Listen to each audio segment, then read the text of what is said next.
She stood barefoot in the snow, blood on her dress, a scrap of beaded cloth clutched tight in her hand. The townsmen came with rifles and torches, until one lone rancher stepped in front of her and said, "You're not the law anymore." What happened next will shake even those who thought they'd seen it all. But first, let's go back to where it all began. The air bit at her skin like needles dipped in frost. Ayana's breath came shallow, every exhale a white plume vanishing into the sharp morning silence. Around her, the land stretched wide and empty. Frozen mesquite shrubs, patches of brittle grass dusted with snow, jagged cliffs rising like stone sentinels. Each step she took rattled the rusted chain around her ankles, the cold iron bruising her bones. Yet she moved forward, not with panic, but with the determined grace of one who has already lived through hell and would not be swallowed by it again. She had no map, no food, no shoes. Her dress, torn and stiff with dried blood, clung to her legs. Her hands, once healer's hands, skilled at coaxing pain from wounds and warmth from wild roots, were cracked and raw. But she still held the cloth. Folded twice and tucked against her chest, it bore 7 small beads, bone white, turquoise blue, and blood red. Her mother's beads. The last thing not taken from her. She did not cry. Apache women didn't cry when hunted. But her jaw ached from the tightness of restraint. Her silence was not fear. It was fury. It was memory. At night, beneath scrub oaks or in the shadow of wind-worn rocks, she recited the names of her people like prayers. Her father, who sang the stars into her childhood, her cousin, who taught her to track the wind, her little sister, whose laughter once echoed between canyon walls. Each name carved itself into her ribs, deeper than hunger or cold. And she remembered the judge, the man who spoke in sermons while buying human beings with coin and favor. He had spoken of salvation and structure, all while pushing her into rooms with locked doors and no windows. "You'll be clean soon," he had said once, after making her scrub a floor until her knees bled. Clean, as if her spirit had been filth to begin with. They called it civilizing. She called it dying slowly.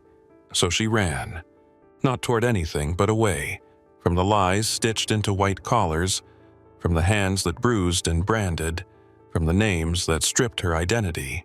And though the wilderness before her was vast and merciless, it did not scare her. The land was still her kin. The stones did not lie. The wind did not judge. The cold at least was honest. She would not go back.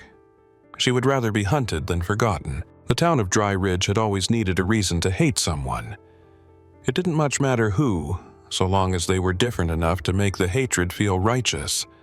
And when Ayana fled her captivity, half-starved and bleeding, she gave them a new target to aim their rifles at, and a new story to twist with the heat of their own cowardice. She cut him clean across the thigh, one rancher declared, ale sloshing from his mug as he slammed it down. Coulda hit an artery. Lucky he ain't dead. No one asked what the man was doing in her room to begin with. No one questioned the bruises on her arms or the trembling boy who'd seen her running barefoot in the snow. Truth had no value in Dry Ridge, not if it contradicted their appetites for outrage and control. Sheriff Morton was the kind of lawman who wore his badge like a weapon, and his gun like scripture. A Civil War relic who'd never learned the difference between justice and domination. His bounty poster, scrawled in his own rough hand and pinned to every saloon wall, was not just a price on a head, but an invitation to violence. $20 for the squaw, dead or alive. It wasn't just the money, it was the license. Ayana wasn't seen as a woman. She wasn't seen as human.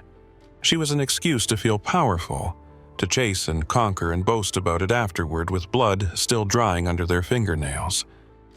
Men who'd never lifted more than a whiskey bottle now rode out with shotguns and dogs, pretending they were heroes. She ran. Every root snag was a potential noose. Every crack in the ice a silent scream. The wilderness, once her mother's cradle and her father's classroom, now held the weight of menace. Not from itself, but from the men who stalked it with torches and vengeance in their mouths. She ate snow to keep her throat from closing, hid beneath rotting pine trunks and prayed the dogs wouldn't catch her scent. Once she woke to the howl of a coyote and mistook it for her own voice, rising from the raw place inside her where fear and fury met. Her body wanted to stop, but her spirit refused. She wouldn't die the way they wanted her to, on her knees, pleading, apologizing for surviving. So she pressed on, even when her legs buckled and the world spun. And then, through the blur of blood and snowfall, came the sound of hooves. Then a voice, calm, human. "You look like you've been through hell." She turned her face toward it, expecting a rifle. What she saw was a man dismounting slowly, hands open. No fear in his eyes, no disgust, just steadiness. She blinked. He asked, "Are you hungry?" She didn't answer, but she didn't run. The cabin stood at the edge of the valley, where the hills met the long stretch of sagebrush and silence. It was a modest thing, logs weathered to silver, the roof patched in places with old canvas. But to Ayanna, it felt like the first place in months that hadn't tried to erase her. The air inside smelled of dust, horses, and wood smoke. No chains, no sermons, no locked doors. Just a man who asked nothing of her, and the echo of quiet that, for once, didn't carry the threat of violence. Luke Ramsey moved through the world like a man shaped by loss. He spoke in short, slow sentences, never filling the room with sound just to silence the ache. He worked from sunup to sundown and came back with mud on his boots. The kind of man who fixed things with his hands instead of his fists. And slowly, Ayanna began to match his rhythm. Not out of fear, not for survival, but for something she couldn't yet name. She stitched his shirts without being asked. He refilled the coffee pot before she woke. She swept the porch as though clearing away ghosts. He noticed when she smoothed out the horse's mane. Words remained scarce between them, but the silences grew fuller, weighted with respect, not wariness. When she sewed a single turquoise bead into the torn hem of his coat, he paused at the doorway, fingers grazing it like it was a scripture. He didn't speak, but that night he left the book open on her side of the hearth. Dickens. Great Expectations. The pages curled at the corners. The fire crackled as he read aloud, voice low and steady. She didn't understand every word, but she understood the gesture. And then one evening she handed him the cloth, the last thing that tethered her to her mother, to her old life, to anything before pain. Her voice, when she spoke, was soft as smoke. "For you." Luke didn't take it at first. He just stared at her, at the gift, at the enormity of trust it carried. His hands trembled as he accepted it, folding it carefully, reverently, like a man receiving something sacred. "I don't deserve that," he whispered. But he didn't give it back. They might have had more time, but hate travels faster than kindness. By the end of that week, riders came up the ridge, torches in hand, their shadows long and hungry in the dusk. At their head, Sheriff Morton's face gleamed with the cruelty of a man who believes he is owed obedience. He didn't knock. He didn't wait. "She's not yours to protect," he spat, hand near his holster. "She's a murderer." Luke stepped out onto the porch between Ayanna and the guns.